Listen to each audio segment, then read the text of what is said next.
Hello everyone, welcome to my YouTube channel. আজকের ভিডিওতে আমরা ক্লাস 12 ফোর্থ সেমিস্টারের অন্তর্গত টেড হিউজের লেখা একটি অসামান্য কবিতা হক রুস্টিং নিয়ে আলোচনা করব।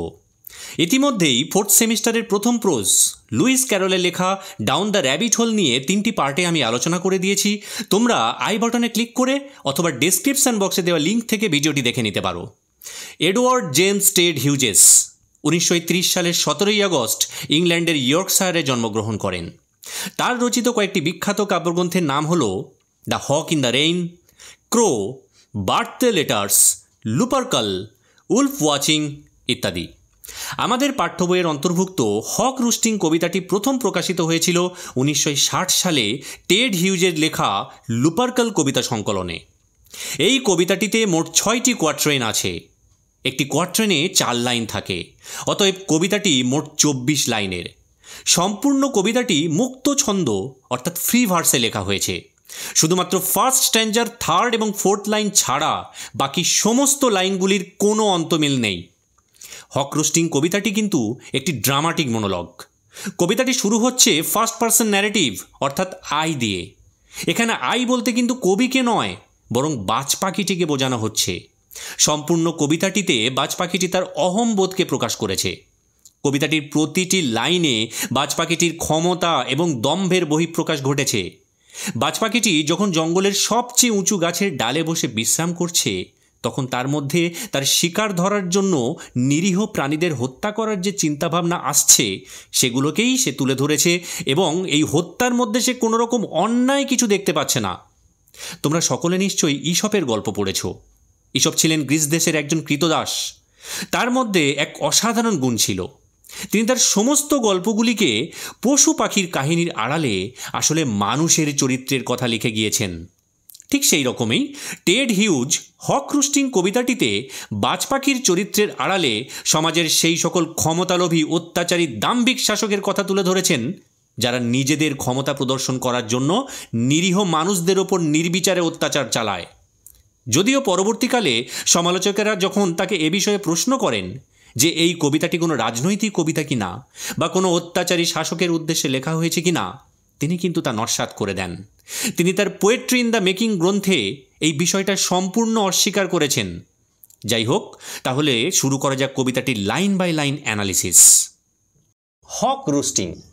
হক মানে কি?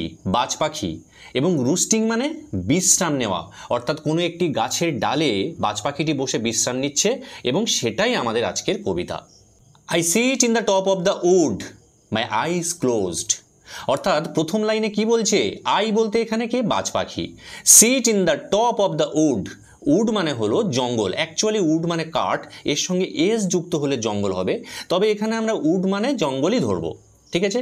অর্থাৎ জঙ্গলের সবচেয়ে যে উঁচু গাছ, সেই গাছের ডালে আমি বসে রয়েছি। এখানে কিন্তু এই কথাটার মধ্যে দিয়ে বাজ পাখিটির অহংবোধকে প্রকাশ করছে। সে বলতে চাইছে পৃথিবীতে যত জীবজন্তু রয়েছে তাদের থেকে সবার উপরে বিরাজ করছি আমি। তাহলে এই লাইনটার একটা মিনিং আমরা বুঝতে পারছি যে বাজ পাখিটি জঙ্গলের গাছের সবচেয়ে উঁচু ডালে বসে রয়েছে, এবং আরেক দিক থেকে টপ অফ দ্য উড বলতে আমরা বলতে পারি top of the food chain, অর্থাৎ যে খাদ্য শৃঙ্খল, সেই খাদ্য শৃঙ্খলের যে সর্বোচ্চ খাদক। তোমরা সবাই খাদ্য শৃঙ্খল সম্পর্কে জানো যে সেখানটায় একজন হচ্ছে প্রডিউসার, অর্থাৎ খাবারটা প্রস্তুত করে সেটাকে সবুজ উদ্ভিদ, এবং সেটাকে খায় হচ্ছে কে কোনো একটা হয়তো ছোট কীট পতঙ্গ, তাকে খাচ্ছে কে আর একজন প্রাণী। এবং এই ফুড চেনের সবচেয়ে উপরে যে খাদক থাকে বা যে প্রাণীটি থাকে, সে নিচের প্রাণীদেরকে খেয়ে কিন্তু তাদের জীবন ধারণ করে। তাহলে এখানে বাজ পাখিটি কিন্তু সেই সর্বোচ্চ শ্রেণীর খাদককেই বোঝায়। আর এই উড বলতে তোমাদের বইয়ের তলাতে একটু নোট দেওয়া আছে, সেটাও তোমরা একটু দেখে রাখো। কি বলছে দেখে নাও। The hawk is at the highest point of the forest, symbolising supreme power and control. তাহলে পরীক্ষায় এটা দিয়েও কিন্তু কোয়েশ্চেন আসবে যে বাজ পাখিটি জঙ্গলের সবচেয়ে উঁচু গাছের ডালে বসে রয়েছে, এটা কি সিম্বলাইজ করে? তাহলে এটার মানে হলো যে supreme power and control. My eyes closed, অর্থাৎ আমার চোখগুলি বন্ধ রয়েছে। বাজ পাখিটি বলতে চাইছে যে আমি গাছের এত উঁচুতে বসে রয়েছি যে এখানে বসে আমি নিশ্চিন্তে চোখ বন্ধ রাখতে পারি। দেখো, জঙ্গলের অন্যান্য যে সমস্ত প্রাণীরা রয়েছে তাদেরকে কিন্তু সব সময় সজাগ থাকতে হয়, চোখ কান খোলা রাখতে হয়। যখন বিশ্রাম নেবে বিশেষ করে তখনও তো তাদের অত্যন্ত সজাগ থাকতে হয়। যে কোনো মুহূর্তে যে কোনো দিক থেকে বিপদ আসতে পারে। কিন্তু বাজ পাখিটি মনে করছে কি যে এই যে উঁচু গাছের ডালে আমি বসে রয়েছি, এখানে আমার কোনো বিপদ আসার সম্ভাবনা নেই, বরং আমি অন্যের বিপদ ডেকে নিয়ে আসবো। তো সেই জন্য আমি নিশ্চিন্তে আমার চোখ দুটো বন্ধ করে এই উঁচু গাছের ডালে আমি বসে রয়েছি। ইনঅ্যাকশান, ইনঅ্যাকশান মানে কি নিষ্ক্রিয়, কোনো কাজ করছি না আমি। এই মুহূর্তে আমি বিশ্রাম নিচ্ছি, আমি গাছের ডালে বসে রয়েছি। নো ফলসিফাইং ড্রিম, কোনো মিথ্যে স্বপ্ন নয়। অর্থাৎ বাজ পাখিটি বলতে চাইছে যে আমি কোনো মিথ্যে স্বপ্ন টপ্ন দেখি না, আমি বাস্তবতাতে বিশ্বাস রাখি। Between my hooked head and hooked feet, অর্থাৎ আমার যে বাঁকানো মাথা এবং বাঁকানো পা, এই হুকড কথাটা একই লাইনের মধ্যে দেখো দুবার রিপিট করা হয়েছে। এটা কিন্তু একটা ফিগার অফ স্পিচ, এটাকে বলা হয় রিপিটেশন। আর আরেক দিক থেকে দেখো, যেমন এখানে দেখো হুকটের এইচ আছে, আবার হেডের এইচ আছে, আবার হুকটের এইচ আছে, যে এক লাইনের মধ্যে একটা কনসোনেন্ট সাউন্ড বারবার রিপিট হচ্ছে, এটাকে কিন্তু বলা হয় অ্যালিটারেশন। একটা লেটার যখন বারবার রিপিট হবে তখন সেটাকে বলা হবে অ্যালিটারেশন। এই যে হুকড কথাটা রিপিট করা হয়েছে দুবার, এটার মধ্যে দিয়ে কি বোঝানো চাইছে দেখো, তোমাদের বইয়ের তলাতে নোট দেওয়া আছে, the repetition of hooked emphasizes the hawk's physical adaptations for hunting and killing। অর্থাৎ বাজ পাখিটি বলতে চাইছে যে আমার যে ঠোঁটটি সেটা বাঁকা এবং অত্যন্ত শক্ত, এবং আমার যে পা হুকড ফিট মানে পা দুটো যেমন বাঁকানো, এটা দিয়ে কিন্তু আমি অত্যন্ত সহজেই যে কোনো শিকারকে কাবু করে দিতে পারি। এবং সেই জন্য এই যে হুকড হেড এবং হুকড ফিট, এটা কিসে সিম্বলাইজ করছে? তার যে শারীরিক সক্ষমতা সেটাকেই সিম্বলাইজ করছে। Or in sleep rehearse perfect kills and eat, অথবা ঘুমের মধ্যেই সে অনুশীলন করে। রিহার্স মানে কি? অনুশীলন করা। পারফেক্ট কিলস মানে নিখুঁত হত্যা এবং খাওয়া।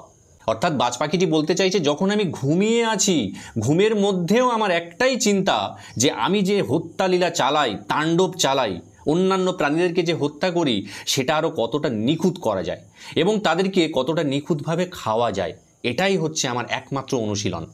অর্থাৎ প্রথম স্ট্যাঞ্জাতে আমরা কি দেখতে পেলাম যে বাজ পাখিটি একটি জঙ্গলের উঁচু গাছের ডালে বসে রয়েছে, তার চোখ দুটি বন্ধ রয়েছে এবং ইনঅ্যাকশান, অর্থাৎ সে কোনো কাজ করছে না, তার মধ্যে কোনো ফলসিফাইং ড্রিম নেই, এবং সে তার ওই যে হুকড হেড এবং হুকড ফিট সেটা দিয়ে শক্ত করে গাছটাকে আঁকড়ে ধরে বসে রয়েছে। এবং সে বলছে যে আমি যখন ঘুমিয়েও থাকি, সেই ঘুমের মধ্যেই আমি রিহার্সাল করি, অর্থাৎ অনুশীলন করি যে আমার হত্যাটাকে কিভাবে আরও নিখুঁত করা যায়। এবার আমরা সেকেন্ড স্ট্যাঞ্জাতে চলে আসি। এখানে কি বলছে দেখো, the convenience of the high trees. Convenience মানে কি? সুবিধা, ঠিক আছে। অফ দ্য হাই ট্রিজ অর্থাৎ যে উঁচু গাছগুলো রয়েছে, সেই উঁচু গাছের একটা সুবিধা কিন্তু আমার রয়েছে। The air's buoyancy and the sun's ray. Buoyancy কথাটার মানে কি? বুয়ান্সির কথাটা মানে হলো প্লবতা বা বাতাসে ভেসে থাকার ক্ষমতা। অর্থাৎ বাজ পাখিটি বলছে আমি যে বাতাসে ভেসে থাকতে পারি, যে ক্ষমতাটা রয়েছে, এটা বাতাস আমার জন্যই ক্রিয়েট করেছে বা আমার জন্যই সৃষ্টি করেছে। অ্যান্ড দ্য সানস রেস, এবং যে সূর্যের রশ্মি আর অফ অ্যাডভান্টেজ টু মি, এগুলো আমাকে সুবিধা করার জন্যই ভগবান সৃষ্টি করেছে।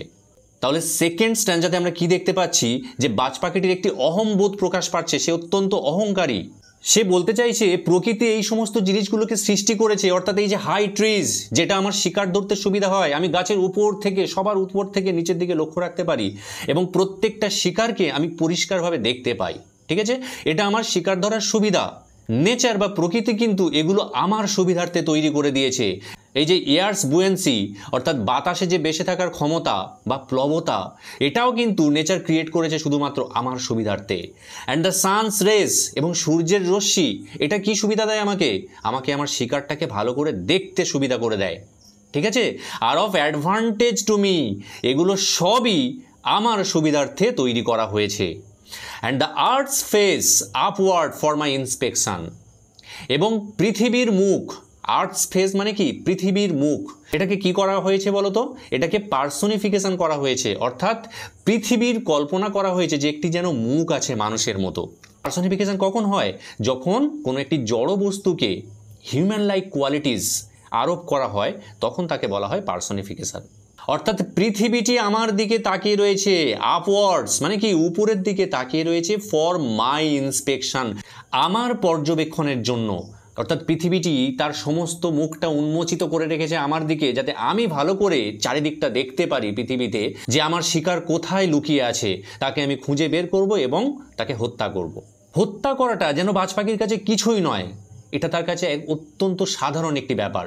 এই প্রতিটা লাইনের মধ্যে দেখো তোমরা মিল খুঁজে পাবে কিছু ডিক্টেটরের, অর্থাৎ কিছু স্বৈরাচারী শাসকের, যারা শুধুমাত্র নিজেদের সুবিধার্থে নিরীহ মানুষদের উপরে অত্যাচার করে। সিমিলারলি বাজ পাখিটিও কিন্তু তাই সেই সমস্ত অত্যাচারী শাসকদের মতো সেও কিন্তু নিরীহ প্রাণীদের হত্যা করে। একটি বাজ পাখি যে অন্যান্য প্রাণীদের হত্যা করে, এটা কিন্তু সম্পূর্ণ স্বাভাবিক একটি প্রাকৃতিক ঘটনা।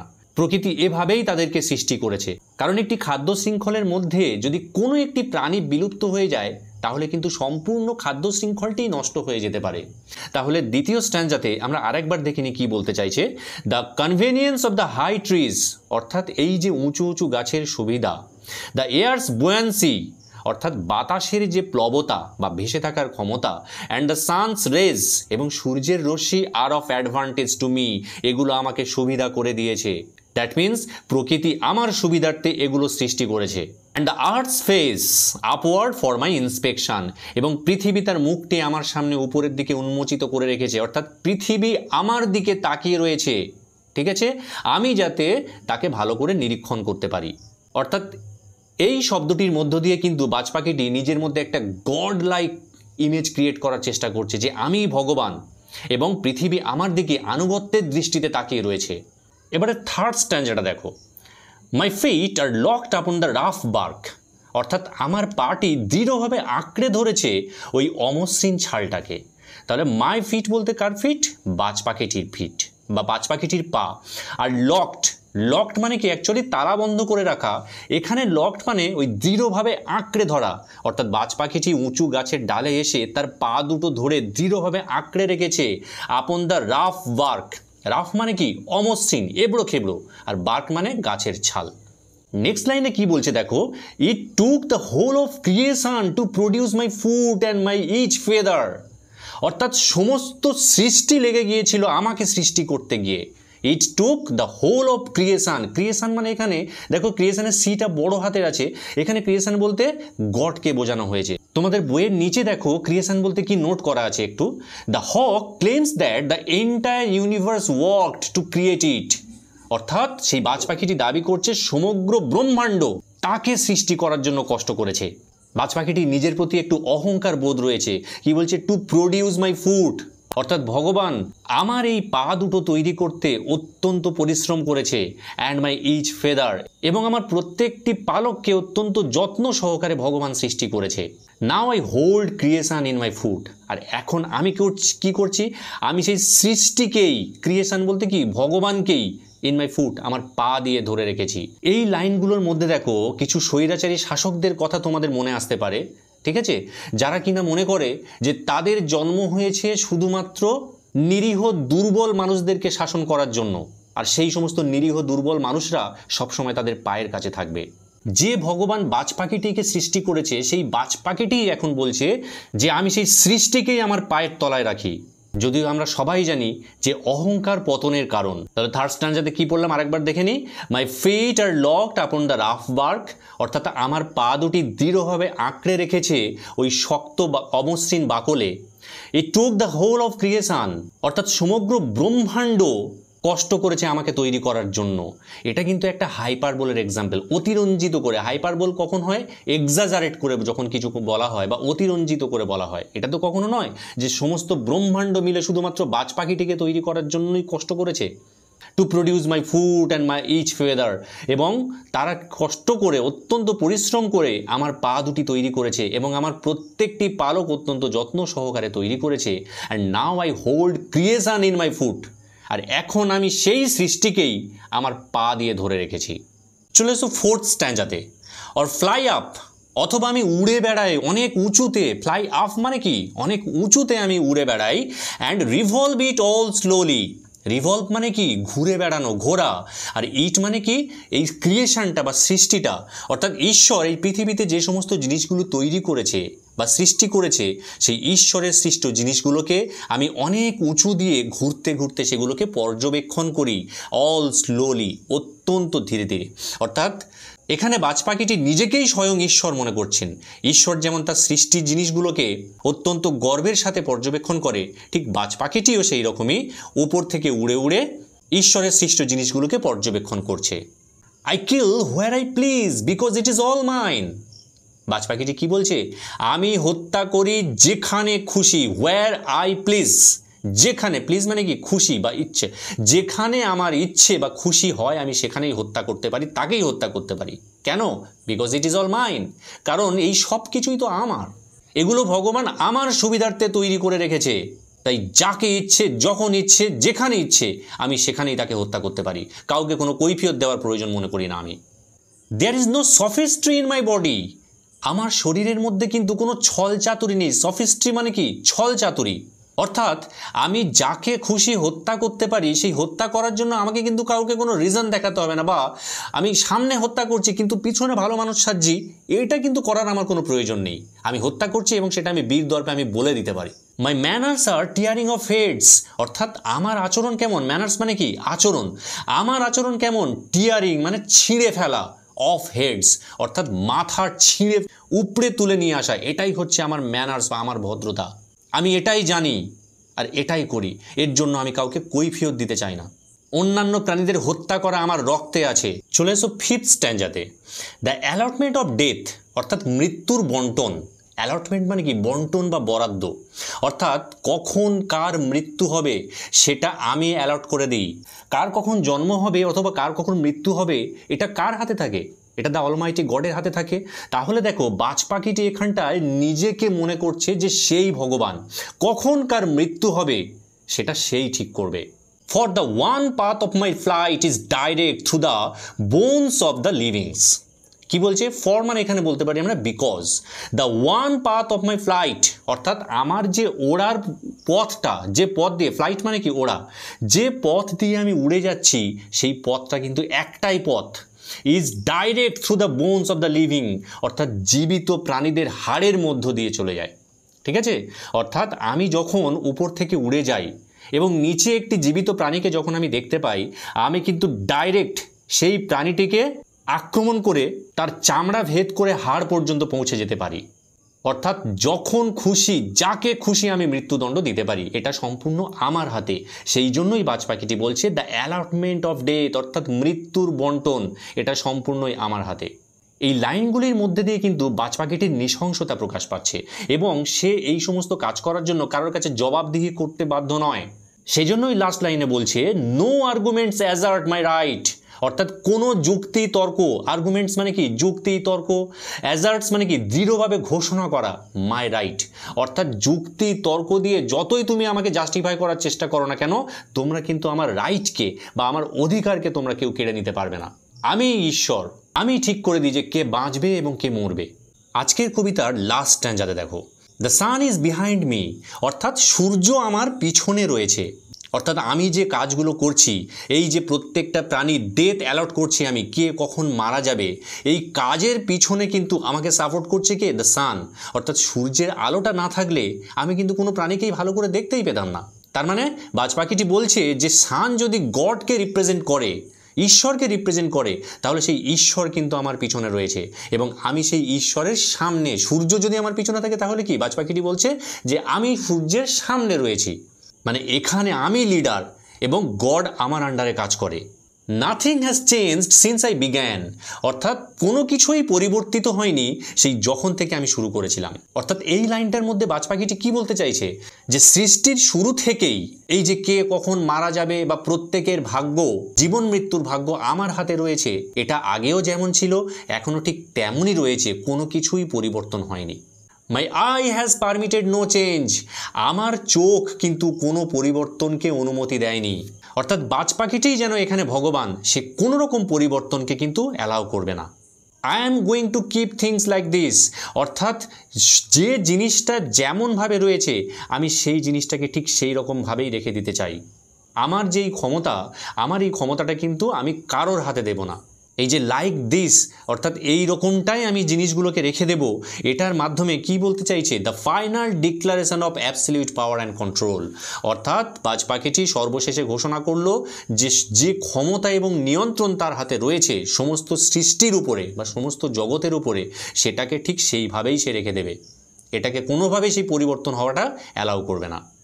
দেখো, এই পুরো কবিতার মধ্যে কিন্তু কন্টিনিউ একটা শব্দ তোমরা সব থেকে বেশি পেয়েছো, সেটা হচ্ছে মাই কথাটা। ঠিক আছে, প্রত্যেকটা লাইনের মধ্যেই দেখতে পাবে যে এই মাই কথাটা প্রায় ইউজ হয়েছে। এটার মধ্যে দিয়ে কিন্তু বাজ পাখিটির যে ইগোইস্টিক ব্যাপার, সে যে শুধু নিজেকে নিয়েই ভাবে আর কারোর কথা চিন্তা করে না, সেটা কিন্তু প্রকাশ পায়। আজকের ক্লাসটি এখানেই শেষ করছি। খুব শীঘ্রই দেখা হচ্ছে পরবর্তী ভিডিও নিয়ে। যদি ভিডিওটি ভালো লেগে থাকে তাহলে লাইক, শেয়ার, সাবস্ক্রাইব করতে ভুলো না। ধন্যবাদ।